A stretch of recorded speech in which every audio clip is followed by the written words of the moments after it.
Welcome back, family and friends. Clemens here with another video. Today with a presentation. And I actually just did the presentation already before, but I screwed it up because here on Google, you are only allowed to speak for 10 minutes and I spoke longer, and yeah, that content was wasted. But let's do it again and make it shorter inside of the 10-minute limit. So why the presentation today? I'm introducing you to a new video series on my channel, the so-called Sukhumvit series. And this serves as a introduction and preface to the upcoming series. Don't worry, these are not going to be more presentations. These are going to be the classic vlogs that you know already on my Bangkok, Thailand journey. But I think I need to explain some things for people who have never been to Thailand or Bangkok and don't know so much about the geographics of Bangkok. Um, so the upcoming video series are going to be, or is going to be, a series of neighborhood tours. So inside of the Sukhumvit area are different neighborhoods that I want to cover one by one in a structured approach. So probably the outline of every video is kind of similar, but every neighborhood has its own identity, so they will not be boring.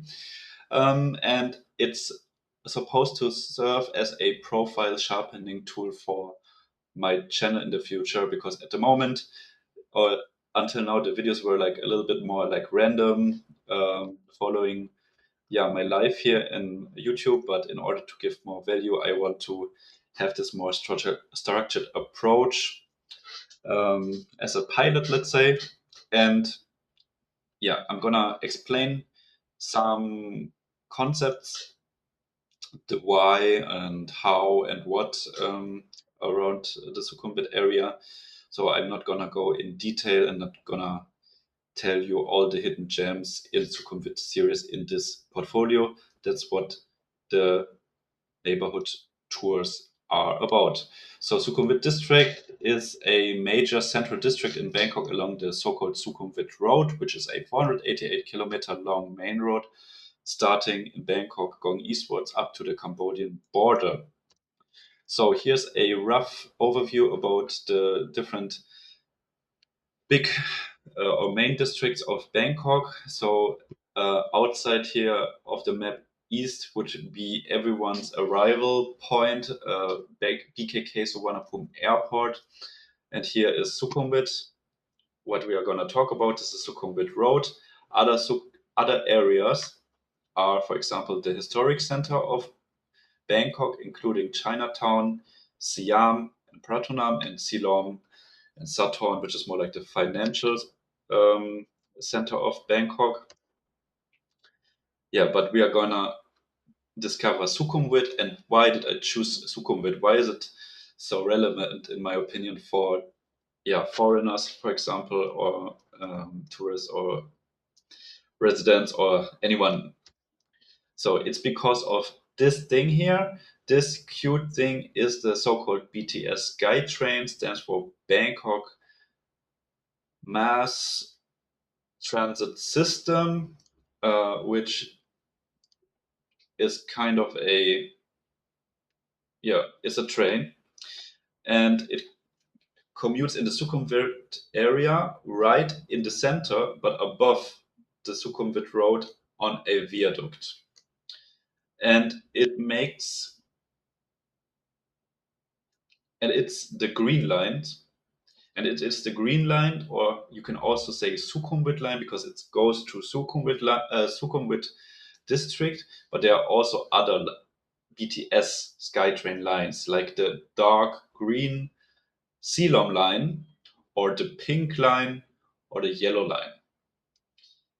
And the BTS Skytrain makes traveling through this area, but also outside of that area easy, fast, and comfortable. Why easy? Easy because it's very easy to manage how to get a ticket. It's very easy to orientate yourself on the map because there's a easy system that I'm gonna explain in a second. It's fast because there's no traffic jam. The Sukhumvit Road is, especially during the rush hours, quite jammed, but also out of that there's a lot of traffic, and it commutes quite frequently. Often, if you miss a train, the next one approaches in 5 minutes. And it's comfortable. It has air conditioning. Thai culture makes it quiet, so no one is shouting or singing usually, and it's also clean. So here's a rough overview of the road network of the Green Line. And the Green Line is actually very long. It doesn't only cover Sukhumvit uh, district. Here, what I circled red is the Sukhumvit area with the particular stations, and they have number codes like E1 to 12, for example, E for East. And there's also North from the reference point center, which is Siam. And as you can see, there are also other important lines. Like here's the dark green line, which is a Skytrain. Here's the blue line, which is the subway, and here's the red line, which is the Airlink, the airport shuttle from Suvarnabhumi Airport. And as you can see, the green line has a lot of intersection points to these other lines. And still on the green line, there are also important destinations, like for example, Payatai, which is the intersection, or here N1. There you can take public boats to the old town of Bangkok, but also there's Ari, that hipster neighborhood. And more up north, there's Mo Chit, which is the outbound bus terminal, very big bus terminal for travels to all the other provinces in Thailand, but also way up north, there's Don Mueang Airport, the second airport in Bangkok.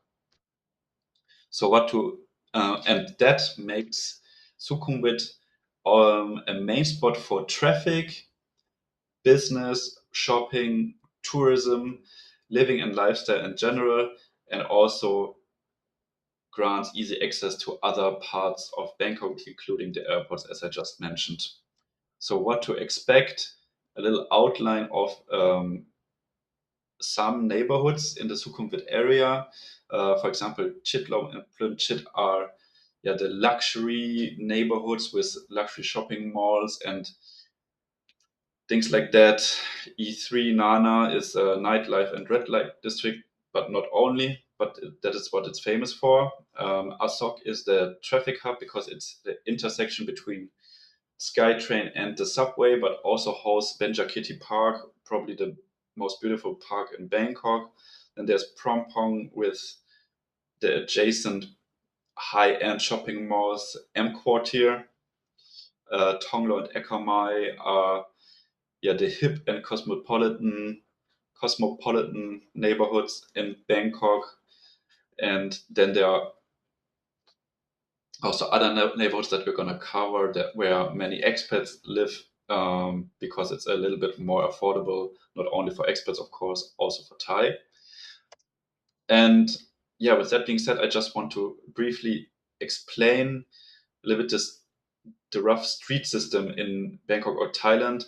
A Tanon is road and a Soi is alley. So the Sukhumvit Road is a Tanon because it's a main road, and every Tanon has sois like branches or alleys, and these are numbered in a system. And some of the sois are bigger than the others, and those main sois can also be called Tanons or main road, but going through a particular neighborhood. So with that being said, stay posted for the neighborhood tours. Probably the first video is gonna be published and launched in February. And let's enjoy the ride. And I hope you're gonna enjoy the tours. See you in the streets again.